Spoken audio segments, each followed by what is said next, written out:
नमस्कार. या निवडीच्या माध्यमातून पुन्हा आपल्या सर्वांचं स्वागत करतो. पवित्र पोर्टल शिक्षक भरती संदर्भामध्ये पवित्र पोर्टलला ज्या उमेदवारांनी आपलं सेल्फ सर्टिफिकेशन पास केलेलं आहे अशा उमेदवारांना 9 तारखेपर्यंत आपल्या शैक्षणिक व्यावसायिक पात्रतेनुसार जनरेट होणारे प्रेफरन्सेस प्राधान्यक्रम हे असाइन करून लॉक करायचे आहेत. हे प्रेफरन्सेस तुम्हाला असाइन करत असताना तसेच पण लॉक करत असताना कोणकोणत्या गोष्टींची काळजी घ्यायची आहे. तसेच जर तुम्ही चुकीचे प्राधान्यक्रम जनरेट झाले आणि जर समजा तुम्ही आहे तसेच प्राधान्यक्रम विचार न करता लॉक केले तर तुम्हाला भविष्यामध्ये कोणकोणत्या अडचणी येऊ शकतात. या संदर्भामध्ये काही महत्त्वाच्या सूचना पवित्र पोर्टल वरती देण्यात आलेल्या आहेत. या सूचना लक्षात घेऊनच तुम्हाला तुमच्या शैक्षणिक आणि व्यावसायिक अर्हतेनुसार प्राधान्यक्रम आलेले आहेत का हे पाहायचं आहे आणि ते प्राधान्यक्रम लॉक करायचे आहेत. तर या संदर्भामधील संपूर्ण माहिती आपण एवढ्याच्या माध्यमातून पाहणार आहोत की नेमक्या कोणत्या सूचना या ठिकाणी आपल्याला लक्षात घ्याव्या लागतील. यासाठी ऑडिओ शेवटपर्यंत पात्रा आणि अशाच प्रकारचे माहितीपूर्ण व्हिडिओज पाहण्यासाठी चॅनल सबस्क्राईब केलं नसेल तर चॅनल सबस्क्राईब करा. तर या ठिकाणी रिक्त जागांसाठी प्राधान्यक्रम जनरेट आणि लॉक करण्यासाठीची सुविधा सुरू करण्यात आलेली आहे. याच्यामध्ये उमेदवारांना प्राधान्यक्रम जनरेट करण्याची सुविधा ही 5 तारखेपासून देण्यात आलेली आहे आणि तुम्हाला कशा प्रकारे जाहिराती डाउनलोड करायची आहेत तर याची माहिती या ठिकाणी देण्यात आलेली आहे. तुम्ही कालचा व्हिडिओ पाहिला असेल आणि तुम्ही तुमचे प्राधान्यक्रम सुद्धा जनरेट करून घेतलेले असतील.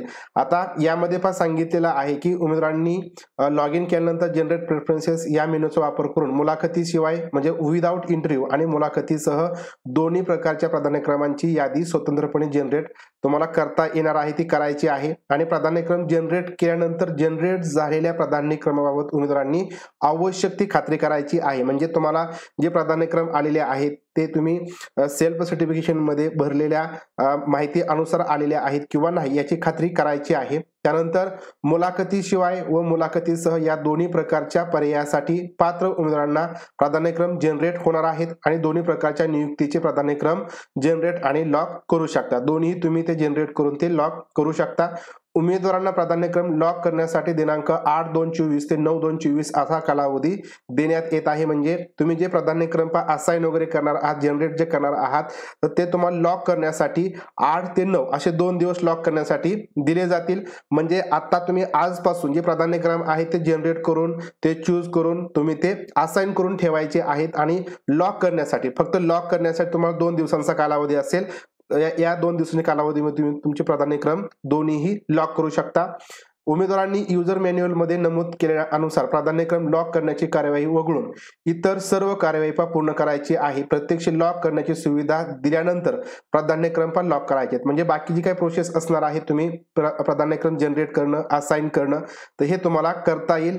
8 आणि 9 तारखेला तुम्हाला ते लॉक करायचे आहेत. उमेदवारांनी विविध मुदतीमध्येच प्राधान्यक्रम लॉक करायचे आहेत. कदाचित जी सुविधा आहे तर ती तुम्हाला नंतर त्याच्यामध्ये कोणत्या प्रकारची मुदत वाढ मिळणार नाही. कारण साईटला कोणताही प्रॉब्लेम नाही. साईट व्यवस्थितरित्या चालत आहे. सगळ्यांचे प्राधान्यक्रम जनरेट व्यवस्थित होत आहेत. आता प्राधान्यक्रम कोणाला जनरेट होणार नाहीत तर या संदर्भातील माहिती सुद्धा खाली देण्यात आलेली आहे. आता बघा 12वा ऑप्शन या ठिकाणी दिलेला आहे. सगळ्यात महत्त्वाची सूचना आहे की उमेदवारांना मुलाखतीशिवाय व मुलाखतीसह या दोन्ही प्रक्रियेत सहभागी व्हायचे असल्यास दोन्ही प्रकारचे प्राधान्यक्रम जनरेट करून लॉक करणं बंधनकारक आहे. म्हणजे तुम्ही जर प्राधान्यक्रम समजा विदाउट इंटरव्ह्यू जनरेट केले आणि लॉक केले आणि विथ इंटरव्ह्यूचे केले नाहीत तर तुम्हाला विथ इंटरव्ह्यू मध्ये सहभागी होता येणार नाही. त्यामुळे तुम्हाला दोन्ही प्रकारच्या प्राधान्यक्रमामध्ये किंवा दोन्ही प्रकारच्या भरती प्रक्रियेत सहभागी व्हायचं असेल तर दोन्ही प्रकारचे प्राधान्यक्रम जनरेट करून ते लॉक करावे लागतील. तरच तुम्ही दोन्ही प्रकारच्या भरती प्रक्रियेत सहभागी होणार आहात. जे उमेदवार प्राधान्यक्रम जनरेट करून लॉक करणार नाही ते उमेदवार निवडीच्या कोणत्याही टप्प्यावर विचारात घेतले जाणार नाही. म्हणजे तुम्ही एखाद्याने प्राधान्यक्रम लॉकच केले नाही चुकून तुमचं लॉक करायचं राहिलं तर तुमचा या ठिकाणी कोणत्या प्रकारे विचार होणार नाही. नंतर प्राधान्यक्रम जनरेट करून लॉक करण्यापूर्वी उमेदवारांनी आपली शैक्षणिक व्यावसायिक तसेच इतर अर्हतेनुसार प्राधान्यक्रम जनरेट झाले असल्याची खात्री करायची आहे. तुमची जी व्यावसायिक अर्हता असेल त्याप्रमाणे काही तांत्रिक बाबीमुळे जर अपवादात्मक प्रकरणी जनरेट झालेले प्राधान्यक्रम उमेदवारांच्या शैक्षणिक आणि व्यावसायिक अर्हतेशी सुसंगत नसतील म्हणजे कदाचित काहींना वेगळेच पसंतीक्रम आले तुम्ही विषय 1 दिलेला आहे तुम्हाला दुसरे प्राधान्यक्रम आलेले असतील किंवा समजा तुमचा मेन सब्जेक्ट वेगळा आहे आणि तुम्ही दुसराच विषय त्या ठिकाणी नोंदवला असेल आणि त्याचेही पसंतीक्रम तुम्हाला आलेले असतील तर तुम्ही ते पसंतीक्रम देऊ नका. तर असे प्राधान्यक्रम उमेदवारांनी पण लॉक करू नये. जर असे केले व परिणामी उमेदवारांची चुकीच्या पदावर नियुक्ती किंवा मुलाखतीसाठी शिफारस झाल्यास उमेदवार स्वतः जबाबदार राहील. म्हणजे तुमचं काय होणार आहे लक्षात ठेवा की एखाद्याचा पदवीला विषय इतिहास असतो आणि तुम्ही काय केलं की सेल्फ सर्टिफिकेशन करत असताना जो हिंदी विषय आहे तो तुम्हाला या ठिकाणी जनरल आहे किंवा मराठी विषय आहे तो जनरल आहे, तुम्ही तोही नोंदवला तर तुम्हाला त्याचे प्राधान्यक्रम येतील. म्हणजे इतिहासाचे पण आणि हिंदी किंवा तुम्हाला मराठीचे पण प्राधान्यक्रम येणार आहेत. तर त्यावेळेस तुम्ही तुमचा जो मेन सब्जेक्ट आहे पदवीला तर त्याचेच प्राधान्यक्रम तुम्ही द्यायचे आहेत. तुम्हाला बीएड ला कोणती मेथड होती याचं काही देणं घेणं नाही. तुमचे पदवीचे किंवा तुमची जी पोस्ट ग्रॅज्युएशन म्हणजे एमए एमकॉम किंवा एमएससी असेल तर त्याचा विषय तुमचा या ठिकाणी निवडीसाठी ग्राह्य धरला जातो. तर ही गोष्ट थोडीशी लक्षात ठेवा. नंतर ज्या उमेदवारांनी दिनांक 12/2/23 नंतर काही शैक्षणिक व्यावसायिक व इतर अर्हता अथवा कोणतीही अर्हता प्राप्त केली असेल अथवा दिनांक 12/2/23 नंतर प्राप्त असताना देखील दिनांक 12/2/23 पूर्वी उत्तीर्ण केली असल्याची नोंद केली असेल तरीही अशा दिनांक 12/2/23 नंतरच्या वाढीव अर्हतेचे प्राधान्यक्रम उमेदवारांना प्राप्त होत असतील. म्हणजे समजा तुमच्याकडे तुम्ही तुमचा रिझल्ट लागणार आहात तरीही तुम्ही काय केलं 12 तारखेला तुमचा रिझल्ट लागायचा होता म्हणून तुम्ही काय केलं तुमची शैक्षणिक अर्हता पण नोंदवली पास होऊन म्हणून. त्यामुळे काही तुम्हाला जे वाढीव प्राधान्यक्रम आहे ते पण जनरेट होतील. तर असे प्राधान्यक्रम त्यांनी कोणत्याही परिस्थितीमध्ये पण लॉक करायचे नाहीत. हे महत्वाचं आहे कारण काय होणार आहे की काही उमेदवारांनी 12/2/23 नंतर तुमची शैक्षणिक व्यवसाय किंवा इतर अर्हता अथवा कोणतीही अर्हता तुमची प्राप्त असेल नंतरची किंवा दिनांक 12/2/23 नंतर प्राप्त असताना देखील म्हणजे नंतरचे असताना देखील तुम्ही काय केलं की 12/2/23 पूर्वी उत्तीर्ण केली आहे असं तिथे नोंद केलेली आहे. त्याच्यामुळे तुम्हाला काय प्राधान्यक्रम जनरेट होतील. आता मग प्राधान्यक्रम जनरेट झाले म्हणून तुम्ही हुरळून जाऊन प्राधान्यक्रम आहे तसे लॉक करा. तर अजिबात असं करू नका. जर तुमचा निकाल हा 12/2/23 आधीच लागला असेल तरच त्याचे पसंतीक्रम तुम्ही नोंदवा. जर तुमचा नंतर निकाल लागलेला असेल आणि तुम्ही जर 12/2/23 पूर्वी पास झालेला आहात असं नोंदवलं तर त्या ठिकाणी चुकीचं आहे. असे प्राधान्यक्रम तुम्ही नोंदवू नका. या प्राधान्यक्रमाचा कोणत्याही व्यवस्थापनातील मुलाखतीशिवाय आणि मुलाखतीसह नियुक्तीसाठी कोणत्याही स्तरावरती विचार होणार नाही याची नोंद घ्यायची आहे. त्याच्यामुळं तुम्हाला जर प्राधान्यक्रम चुकून आले तुम्ही दिले तुमचं सिलेक्शन झालं तर पुढे तुम्ही कागदपत्र पडताळणीमध्ये बाद ठरणार. तर हे लक्षात ठेवा. पॉईंट क्रमांक 15. पॉईंट क्रमांक 16 आहे उमेदवारांना स्वप्रमाणपत्रामध्ये नमूद केलेल्या माहितीच्या आधारे प्राधान्यक्रम जनरेट होत आहेत आणि होत आहेत. म्हणजे तुम्ही जी माहिती नोंदवली आहे तर त्याच अनुसार प्राधान्यक्रम जनरेट होत आहेत. स्वप्रमाणपत्रामध्ये चुकीची माहिती नोंद झाल्याचे उमेदवाराचे निदर्शनास आल्यास आणि त्यामुळे प्राधान्यक्रम जनरेट झाल्यास आणि त्यांनी असे प्राधान्यक्रम लॉक करू नये जेणेकरून नियुक्तीच्या कोणत्याही टप्प्यावर अडचण किंवा गैरसोय होणार नाही. म्हणजे आता एक लक्षात ठेवा की तुमची चूक झालेली आहे कोणत्या टप्प्यावरती तुम्ही सेल्फ सर्टिफिकेशन करत असताना चुकीची माहिती नोंदवली. म्हणजे तुम्ही टीईटी पास नाही तरी टीईटी पास केलेला आहे, सीटेट पास नाही तरी तुम्ही सीटेट पास केला आहे किंवा अजून दुसरी कोणतीही माहिती तुम्ही चुकीची भरली. आता तुमच्या ते लक्षात आलेलं आहे की ही माझी माहिती चुकीची आहे आणि चुकीच्या माहितीवरती एखादा प्रेफरन्स तुम्हाला जनरेट झालेला असेल तर तो अजिबात देऊ नका. कारण तुम्ही तो प्रेफरन्स दिला आणि जर तुमचं नियुक्ती झाली किंवा मुलाखतीसाठी तुमची शिफारस झाली तर मात्र कागदपत्र पडताळणी म्हणून तुम्ही बाद ठरणार. तर हे एक थोडंसं लक्षात ठेवा. आधी चूक झाली आता चूक करू नका कारण हा टप्पा तुमच्या ठिकाणी महत्वाचा आहे. या टप्प्यामध्ये तुम्ही या ठिकाणी नॉकआउट होता म्हणजे बाहेर फेकला जाता. नंतर 17वा मुद्दा आहे उमेदवारांनी प्राधान्यक्रम जनरेट करून लॉक केल्यानंतर त्यांना प्राधान्यक्रमात जर बदल करायचा असेल तर पूर्वी जे जनरेट केले प्राधान्यक्रम आहे ते डिलीट करून तुम्ही परत जनरेट करू शकता. परंतु ही जी सुविधा असणार आहे ही फक्त 3 वेळाच देता येणार आहे. म्हणजे 3च वेळा तुम्ही ते प्राधान्यक्रम जनरेट करून ते डिलीट करू शकता. तर ही काळजी घ्यायची आहे. उमेदवाराने ज्या क्रमाने प्राधान्यक्रम लॉक केलेले असतील म्हणजे तुम्ही प्राधान्यक्रम ज्या क्रमाने लॉक केलेले असतील त्या क्रमाने टेट परीक्षेतील गुणवत्तेनुसार प्राधान्यक्रम विचारात घेतले जातील.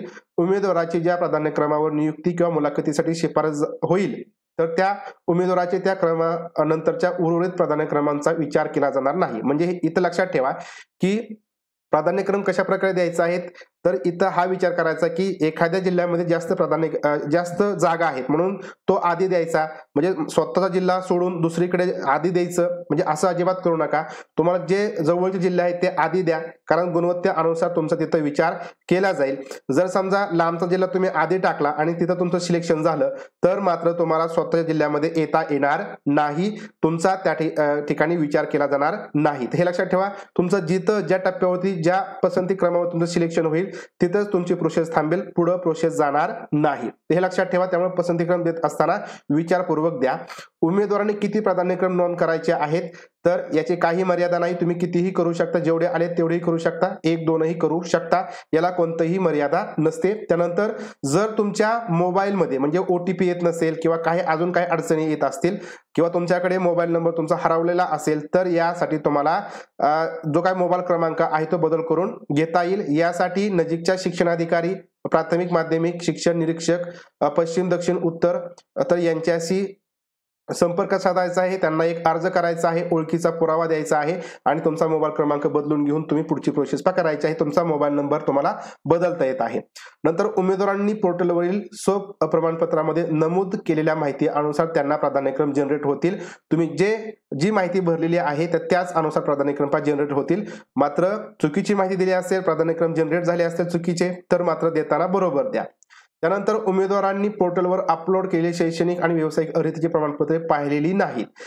जे काही तुमची जातीचा दाखला असेल किंवा समांतर आरक्षणाचे प्रमाणपत्र आहेत ते पाहिलेले नाहीत. त्यामुळे तुमची निवड झाली तर तुम्हाला तीच सर्टिफिकेट ओरिजिनल द्यावी लागतील आणि जर ती तुम्ही देऊ शकला नाहीत तर या ठिकाणी तुम्हाला तुमची निवड रद्द केली जाईल, अशा प्रकारे सूचना दिलेली आहे. त्यामुळे एखादं सर्टिफिकेट तुमच्याकडे नसेल आणि त्या ठिकाणी तुम्हाला मग काय करायचं आहे, पसंतीक्रम द्यायची किंवा नाही द्यायची, तर याचा तुम्हाला विचार करावा लागेल. नंतर पुढचा मुद्दा आहे उमेदवारांनी पवित्र पोर्टलवरती स्वतःचे हेतू साध्य करण्यासाठी खोटी, चुकीची, अपूर्ण माहिती दिलेली असेल, तसेच खरी माहिती लपवून ठेवली असेल किंवा त्यात बदल केला असेल किंवा कागदपत्र पडताळणीच्या वेळी सादर केलेल्या कागदपत्रांमध्ये कुठल्याही प्रकारचे खाडाखोड दिसून आलेले असेल तर ते प्रमाणपत्र बनावट असल्याचे निदर्शनास आल्यास असा उमेदवार गैरवर्तणुकीबद्दल कोणत्या टप्प्यावरती अपवाद अपात्र ठरणार आहे आणि शिक्षेस पात्र राहील.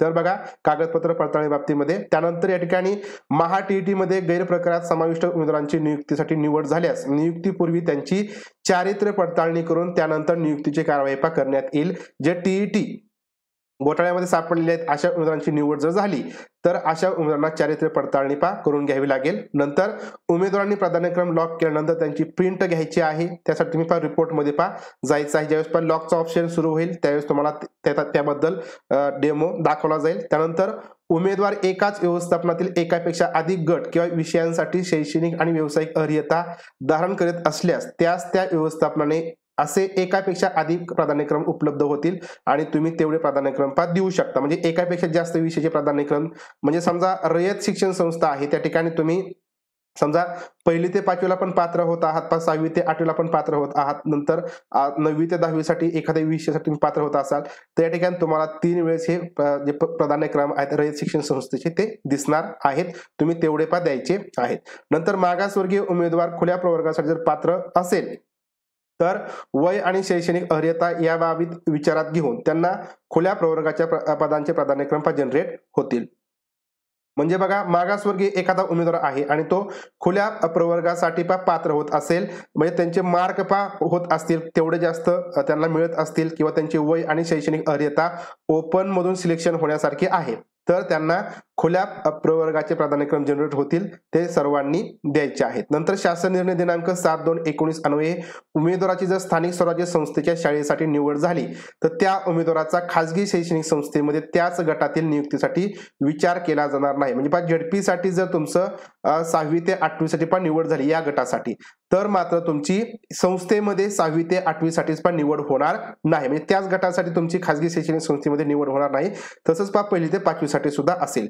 तसेच शासन निर्णय दिनांक 13/10/23 अनुसार विविध टप्प्यांमध्ये जाहिराती येणार असल्याने उमेदवाराची एकदा निवड झाल्यानंतर असा उमेदवार जर पुन्हा नव्याने येणाऱ्या जाहिराती अनुसार जर अर्ज केला तर तो निवडीसाठी याच गुणवत्तेनुसार पात्र असेल, परंतु पूर्वी शिफारस झालेल्या गटापेक्षा वरच्या गटातील अर्हतेनुसार तो वरच्या गटाच्या पदासाठी तो पात्र असेल. म्हणजे समजा तुमची निवड झाली 1 ते 5 साठी आणि परत जाहिराती आल्या दुसऱ्या टप्प्यामध्ये आणि जर तुम्हाला प्राधान्यक्रम द्यायचे आहेत तर मात्र तुम्हाला 1 ते 5 साठी प्राधान्यक्रम देता येणार नाहीत. तुम्हाला वरच्या गटासाठी म्हणजे 6वी ते 8वी किंवा 9वी ते 10वी म्हणजे वरच्या गटाच्या पदासाठी तुम्हाला प्राधान्यक्रम देता येतील. तर असं 13/10/23च्या शासन निर्णयामध्ये नमूद आहे. म्हणजे तुम्हाला त्याच गटासाठी देता येणार नाहीत, परंतु तुम्ही वरच्या गटासाठी प्राधान्यक्रम देऊ शकता. जर तुम्हाला प्राधान्यक्रम जनरेट किंवा लॉक करण्यासाठी काही अडचणी आल्या, तांत्रिक अडचणी आल्या, तर ejuPavitra2022@gmail.com या मेलवरती संपर्क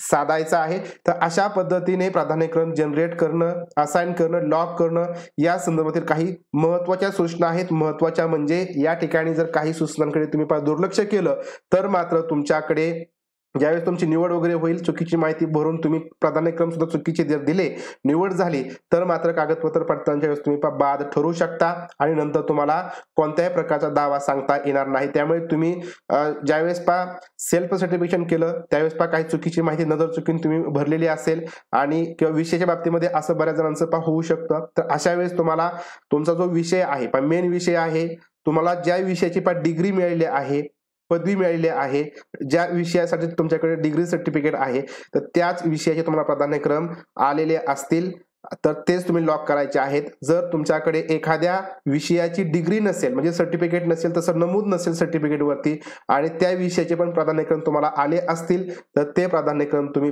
देऊ नका. अन्यथा या ठिकाणी पुढे तुम्हाला अडचणी येऊ शकतात, तुम्ही रिजेक्ट केला जाऊ शकता. तर अशा पद्धतीने या व्हिडिओच्या माध्यमातून पवित्र पोर्टल शिक्षक भरती संदर्भामध्ये प्रेफरन्स देत असताना कोणकोणत्या गोष्टींची काळजी घ्यायची आहे या संदर्भातील संपूर्ण माहिती आपण व्हिडिओच्या माध्यमातून पाहिली आहे. तर व्हिडिओ तुम्हाला आवडला असेल, माहितीपूर्ण वाटला असेल तर व्हिडिओ लाईक करा. अशाच प्रकारचे माहितीपूर्ण व्हिडिओ पाहण्यासाठी चॅनल सबस्क्राईब केलं नसेल तर चॅनल सबस्क्राईब करा. भेटूया पुढील व्हिडिओच्या माध्यमातून. तोपर्यंत धन्यवाद.